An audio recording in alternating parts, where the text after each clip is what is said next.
Okay. Hello students, हम section number 64 कर रहे थे। तो section number 64 sub section 2।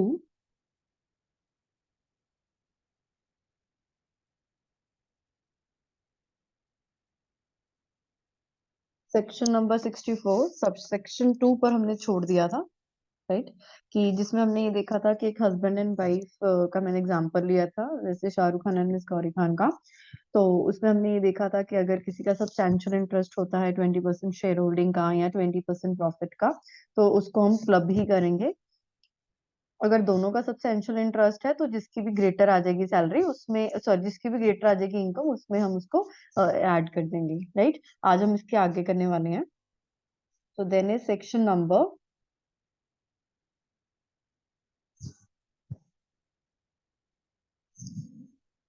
64 subsection 1 clause 4। अब ये भी बहुत इंटरेस्टिंग क्लॉज है। अगर हम देखें इनकम टैक्स एक्ट को, तो हमने यहाँ तक कर लिया था section number 64 clause subsection 1 and clause 2, right. आज हम ये करने वाले हैं क्लॉज 4, राइट। अब ये कह रहा है कि स्पाउस को अगर कोई एसेट ट्रांसफर हो रहा है डायरेक्टली और इनडायरेक्टली, राइट, डायरेक्टली और indirectly,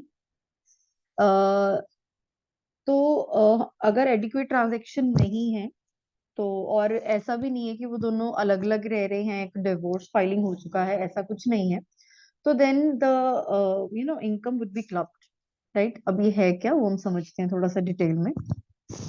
Now, what this section says that when an individual, right, is accessible for income from assets transferred to the spouse, right. मतलब क्या है कि जो इंडिविजुअल है वो अपने जो स्पाउस को उसने एसेट्स दिए हैं उनके लिए भी वो एक्सेसिबल हो जाएगा फॉर इनकम टैक्स। मतलब वो एसेट्स का जितना भी अमाउंट है वो इंडिविजुअल के अकाउंट में ही ऐड होगा, राइट। सो इसमें कंडीशंस क्या है, लेट अस रीड दैट। इसमें वो कह रहा है that if an individual is a individual tax payer, like individual tax payer है, रेजिडेंट ऑफ इंडिया है, इंडिविजुअल टैक्स पेयर है, राइट। उसने कोई एसेट को ट्रांसफर किया है, ट्रांसफर्ड एन एसेट, राइट। अब ये जो एसेट है ये कोई भी एसेट हो सकता है एक्सेप्ट फॉर हाउस प्रॉपर्टी, क्योंकि हाउस प्रॉपर्टी को हम डीम्ड ओनर मानते हैं एज पर सेक्शन नंबर 27, जिसमें ट्रांसफरर ही डीम्ड ओनर होता है। तो ये सेक्शन नंबर 27 में आता है, ये हम हाउस प्रॉपर्टी में करेंगे, राइट। तो इसमें कोई भी ऐसे ट्रांसफर कर सकता है, कोई भी मिस्टर ए या मिस्टर शाहरुख खान गौरी खान को, क्योंकि वो उनकी स्पाउस हुई, और वो प्रॉपर्टी, वो जो एसेट है वो हाउस प्रॉपर्टी नहीं होना चाहिए, राइट। क्योंकि हाउस प्रॉपर्टी में डीम्ड ओनरशिप लग जाती है as per section number 27, right. अब किसको करना है ट्रांसफर? टू हिज और हर spouse, right. It is to be transferred to his or her spouse. Husband के लिए वाइफ स्पाउस है, वाइफ के लिए हस्बैंड स्पाउस है, right. And if I say spouse means they are married on that date, they are married, they are in a marriageable contract with each other, right, and the transfer could be directly or indirectly,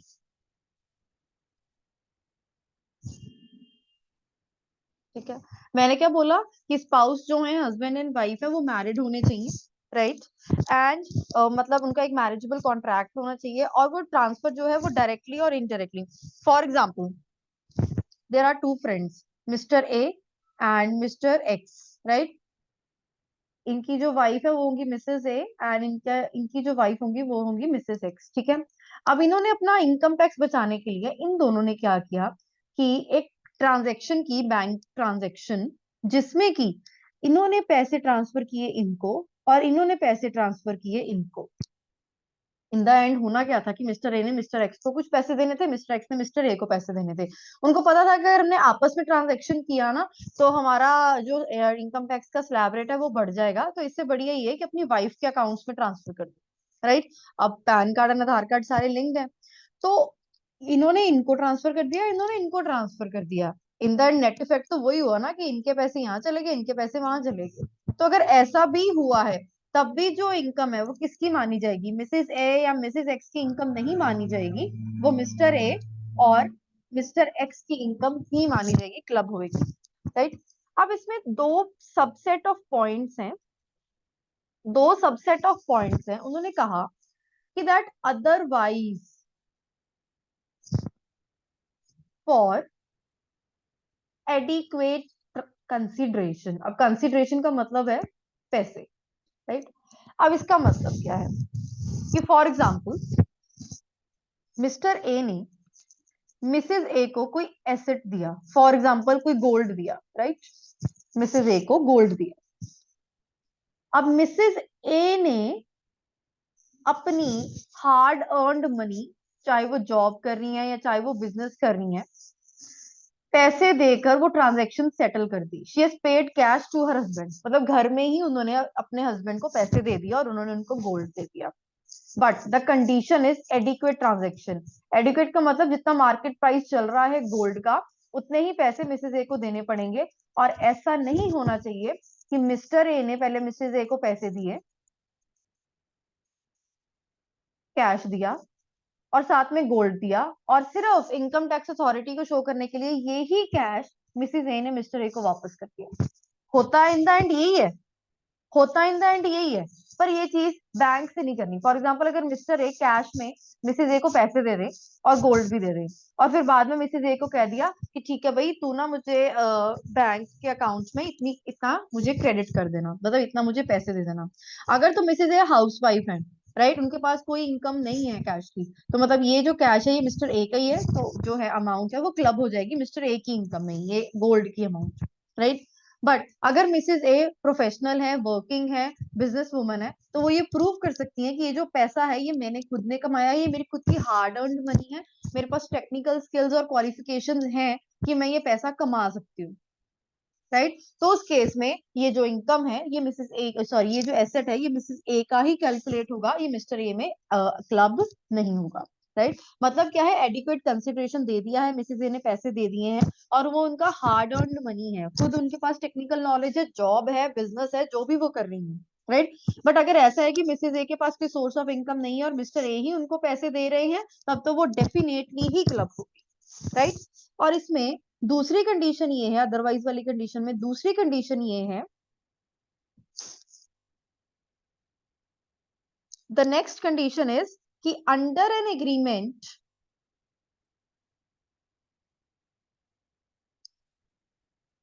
to live apart.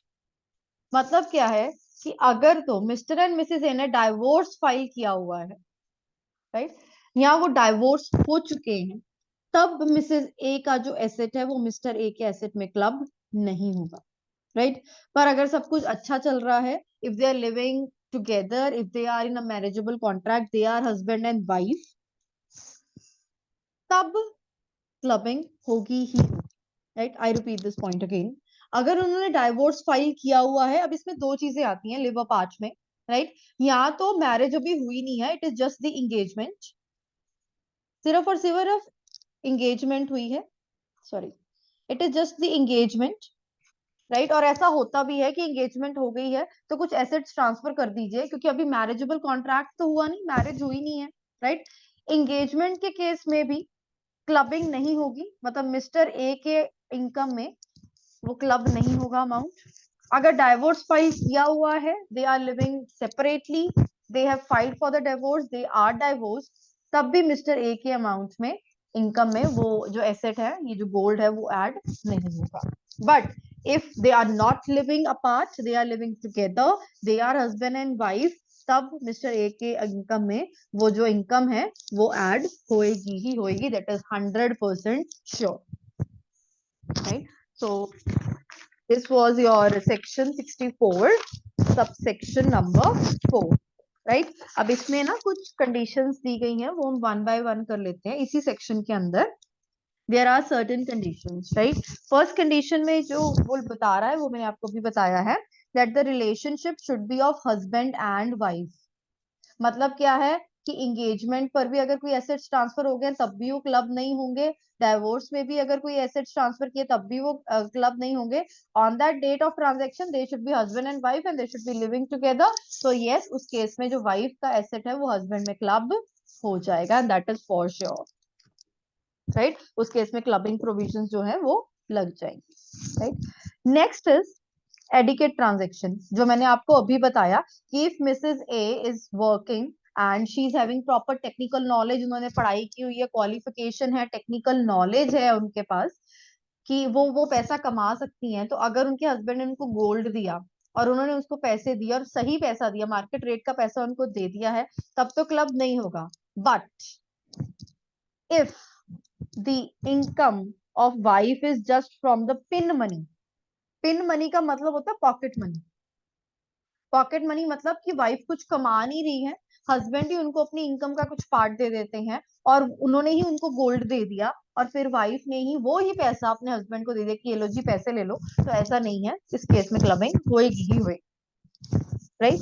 Then even if the asset changes the shape, अब changes the shape का मतलब क्या हुआ, इसको हम थोड़ा सा ध्यान से समझते हैं। फॉर एग्जाम्पल मिस्टर ए ने अपनी वाइफ को, मिसेस ए को कुछ शेयर्स लेके दिए थे, फॉर एग्जाम्पल रिलायंस इंडस्ट्रीज के शेयर्स लेकर दिए हैं, राइट। अब मिसेज ए ने क्या किया, जिस दिन उन्होंने शेयर्स लेके दिए ना, उसी दिन ही मिसेज ए ने वो सारे शेयर सेल कर दिए, जो पैसा आया उसका उन्होंने गोल्ड खरीद लिया खुद ने, मिसेज ए ने खरीदा, ये उनका डिसीजन हो गया, राइट। अब उन्होंने क्या किया इस गोल्ड पर, फॉर एग्जाम्पल उनके किसी फ्रेंड को नीड थी तो उन्होंने ये गोल्ड मॉर्टगेज कर दिया और अब वो उस पर इंटरेस्ट कमाती है, अब वो उस पर इंटरेस्ट कमाती है। अब देखो, एसेट की शेप थी शेयर फॉर्म में, बन गया वो एंड में गोल्ड, अब उस पे आ रहा है इंटरेस्ट क्योंकि उन्होंने मॉर्टगेजिंग कर दी है। इस केस में भी ये जो इंटरेस्ट इनकम जो मिसेस ए की आ रही है, वो मिसेस ए की ट्रीट ना करते हुए मिस्टर ए की ट्रीट ही होगी, वो मिसेस ए की इनकम नहीं ट्रीट करेंगे, बिकॉज मिस्टर ए के शेयर्स को ही सेल किया उन्होंने, उसके लिए उनको एडिक्वेट ट्रांजेक्शन नहीं दी मिसेस ए ने, उसी शेयर्स की फॉर्म चेंज हो गई, गोल्ड में कन्वर्ट कर दिया, उसी गोल्ड को उन्होंने आगे मॉर्टगेज कर दिया, so in this case this interest income belongs to Mr. A and not to Mrs. A as per Income Tax Act 1961, right? So ये आपकी कुछ conditions थी of section number 64 subsection number 4, right? अब उसके बाद हम क्या बात करेंगे, नेक्स्ट जो हमारा सेक्शन है इसी इसी सेक्शन के अंदर क्लॉज है, that is section number 64 subsection 1, right, and clause number 6. This is also an important clause, right? अब ये क्या कहता है, this is also an important clause, right? अब ये क्या कहता है, अब ये कहता है that income from assets transferred to son's wife, right. अब अगर मैं सन्स वाइफ को एज ए लॉफुल रिलेशनशिप में बात करूं तो ये डॉटर इन लॉ हो गया, तो ये डॉटर इन लॉ हो गया। तो देखो इनकम टैक्स में ना कुछ फिक्स्ड नहीं है, काफी जगह पर सन्स वाइफ लिखा हुआ है, डॉटर्स हस्बैंड लिखा हुआ है, राइट। तो काफी जगह पर सन इन लॉ लिखा है, डॉटर इन लॉ लिखा हुआ है, तो मतलब सेम है, इससे हमको कंफ्यूज नहीं होना, राइट। तो अगर सन्स वाइफ लिखा है तो it means daughter in law होगी, राइट। सो इसमें हमारा सेक्शन क्या कहता है, section number 64 subsection 1 and clause number 6, it says income from assets, right, transfer to son's wife, right. अब ये देखो, इसने कहा income, income from assets transfer to son's wife, मतलब हम कोई फॉर एग्जांपल अंबानी जी हैं, मुकेश अंबानी जी, उन्होंने अपनी daughter in law you can say shloka Ambani को कोई एसेट्स ट्रांसफर कर दिए, कोई एसेट्स ना ट्रांसफर कर दिए उन्होंने। अब वो एसेट्स ऐसे तो रखने नहीं वाले, वो आइडल एसेट्स तो रखते नहीं है, वो आगे उनको मॉर्टगेज करते हैं, उनकी फॉर्म या शेप चेंज करते हैं और उस पर पैसा कमाते हैं, राइट। तो एसेट्स के ऊपर वो इनकम कमाते हैं, फॉर एग्जाम्पल गोल्ड ही दिया, राइट। अब गोल्ड को श्लोका अंबानी जी ने क्या किया, मॉर्टगेज कर दिया और उस पर वो इनकम कमाने लग गए। अब उस केस में हमने क्या करना है वो हमने देखना है, right? अब ये आगे क्या है वो पढ़ते हैं। अब वो कह रहा है कि in this case, you know, In this case, what it says that an individual should be an individual taxpayer. Individual taxpayer है हमारा resident of our country है, he lives in the country and he is an individual taxpayer under Income Tax Act 1961, right?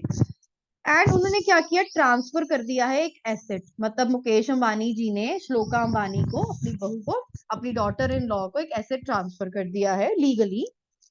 किसको transfer किया है? To his और हर sons wife.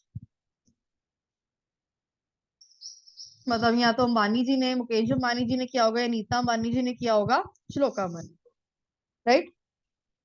Now it says either directly और indirectly, मतलब यहाँ तो ये जो एसेट है वो डायरेक्टली वो ट्रांसफर कर सकते हैं, ठीक है, कि नीता अंबानी जी ने डायरेक्टली श्लोका अंबानी को वो एसेट दे दिया। यहाँ क्या कर दिया, नीता अंबानी जी का कोई फ्रेंड थी, right, she was a business friend, इन्होंने क्या किया, पहले इनको ट्रांसफर किया अपने बिजनेस फ्रेंड को, उस बिजनेस फ्रेंड ने फिर आगे श्लोका अंबानी के नाम पर वो प्रॉपर्टी कर दी, राइट? पहले नीता अंबानी जी ने अपने फ्रेंड को बीच में इन्वॉल्व किया, उस फ्रेंड ने आगे श्लोका अंबानी को, ताकि एक ट्रांजैक्शन हो जाए कि मैंने डायरेक्टली नहीं दिया, इनडायरेक्टली दिया। तो इनकम टैक्स वाले तो बहुत चालाक है, उन्होंने कह दिया या तो डायरेक्टली या तो इनडायरेक्टली, दोनों केसेस में ही हम देख लेंगे कि हमने क्लबिंग करनी ही करनी है, राइट?